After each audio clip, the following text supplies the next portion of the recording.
Hi there, Trevor Davis from Our Father's House, and we're continuing to unfold a little bit about Paul and his instructions in 1 Corinthians 12, 13 and 14. And we saw in our last snippet a requirement really, or an encouragement from Paul was to desire and to pursue and to desire the gifts of the Spirit. So which gift are you pursuing after today? Is there somebody that you can ask to help you? Is there some action that you can take to put yourself into that environment? Understanding again that the gifts function through faith. Faith is an active word of moving towards something that doesn't exist. I don't have a gift, so I'm going to move towards that. I'm going to apply myself in certain ways or in certain environments and so on. Probably the underlying thing to understand when we come to the gifts of the Spirit, we've seen it's about love. It is about love, and that's our motivation. Our motivation is a love for the saints, a love for the brethren, love for the church, a love for Christ, a Holy Spirit functioning through us, and so on. So it's very important for us that in our pursuing and our desiring, that we have our motive again in its right place. But Paul carries on a little further, and he speaks in verse 26 of 1 Corinthians 14. He says, "And how is it then, brethren, when you come together, each of you has a psalm, and you have a teaching, you have a tongue, have a revelation, you have an interpretation, but let everything be done for edification." The word edification means to build up or to mature, to encourage or to strengthen. So he said, let everything that we do when we come with a revelation, speak in tongues and interpretation, prophesy, bring the word, have words of knowledge and bring that in. He said the underlying thing to that from this passage is for edification. We've seen it's from love, and now we see it's for the purpose of edification, building up, strengthening. But if anybody speaks in tongues, let there be two or three, mostly three, no more than three, and in turn let one interpret. That's what we talked about, and giving a bit of an explanation in our last snippet. When there's a tongues message comes in a congregation or a corporate setting, then there must be an interpretation to it, otherwise it is out of order. And Paul actually talks about if you know there's nobody else there to bring the interpretation, then you should be ready and willing to bring that interpretation. You say, well, what's the difference? There's no difference. They're both by faith. Both function in faith. So if God gives you a tongues message, then you should be open to receive the interpretation of that message. And so it goes on. But he says, if there's no interpreter, let him keep silent. Don't speak it. And let him speak to himself and to God. So let 2 or 3 prophets speak, and let the others judge. But if anything is revealed to another who sits by, let him first keep silent. For you can all prophesy one by one, and that all men may learn, and all may be encouraged. And the spirits of prophecy are subject. Oh, here we are. The spirit of the prophets is subject of the prophets. Do we understand that? Have you ever maybe been in a situation and you have somebody say, oh, but I can't help it. I just can't help it. I just can't help it. I've just got to say it. No, you see what Paul is saying here is that the spirit of prophecy is subject to the prophet. In other words, I control whether I do or whether I don't. I'm never out of order. I'm never out of control. I am in control. I can determine whether I bring a tongues message and there is no interpretation, or whether I don't. Paul is saying if you want to do this proper, don't bring a tongues message unless there is an interpretation. Well, the same thing applies to every aspect of here the function. You are the vessel by which the Holy Spirit flows through. So therefore, you are the one that turns on, turns off, turns on the tap, turns off the tap. You are the one that does that. The spirit of prophecy, the spirit, as Holy Spirit, is subject to the vessel. It's subject here to us. For God is not the author of confusion, but of peace, and as in the churches of the saints. So here we see there now, he's talking about edification, he's talking about building up, he's talking about motive, he's talking about the spirit. We are in control. So you never get to that position, oh, I can't help myself. I can't help myself. Can't you? Yes, you can.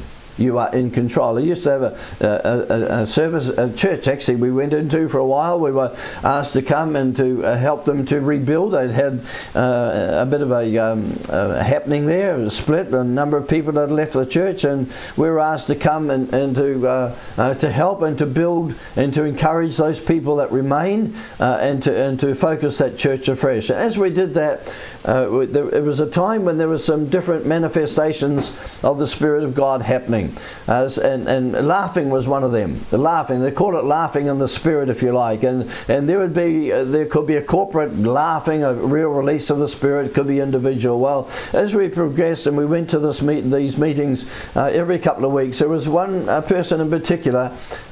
He would just all of a sudden, he would just start laughing at any time of the service. It might be in the middle of a preaching, might be before the preaching. He would just start laughing, and so I say, well, I would ask him if he would just stop, and then he would go again. You see, so he is out of control. He is out of control. He was out of control. He needed to be brought into order so that the service could continue to go on. So we had to bring that into order. And so, brother, you take control of yourself. Eh?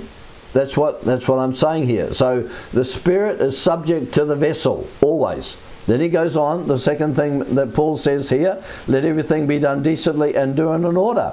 Verse 39 to 40. Wherefore, brethren, covet to prophesy, forbid not the speaking in tongues, let all things be done decently and in order. So the word do in order literally means let it be by arrangement.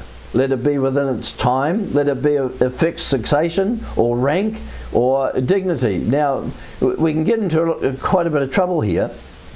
So it's important for me to make this statement and to make it fairly clear, because in many churches today we have timelines. The timelines are, if you like, to have an order to the service. So we have a time slot to work within, and we have certain parts of the program that need to be fulfilled during that period of time. Now, where the problem comes in here is, and this is my question, what part of the timeline do we give to the Holy Spirit? If he's building his church, Jesus said that in Matthew 16, and the Holy Spirit is the giver and the unction of the gifts, and the love of God is flowing, and the gifts of prophecy are wanting to flow, and the gifts of healing are wanting to flow. So what part of the timeline in this schedule do we allow for the work of the Holy Spirit? That's a question. And so it's a question for you to answer. So this is where we get this thing where it says, let's do everything decently and in order. Order means bringing into control things that are out of order. I mentioned that young man before, they just la ha ha ha ha, and so I had to pause the meeting. I had to ask him if he would hold himself, from displaying himself in this way. See, it was a manifestation of the flesh. It was not a manifestation of the Spirit. He had seen it. He had seen that it captured the people. He saw that it brought attention to himself, and the whole thing was nothing but a carnal expression of a manifestation of what? Manifestation of the flesh, not a manifestation of the Spirit. Though there were genuine manifestations of the Spirit where laughter did become a real genuine outworking of the Holy Spirit. So we understand. So there's decently and in order. It's important. The commentary is worth reading, and so I'll read this to you here. Commentary in relation to this.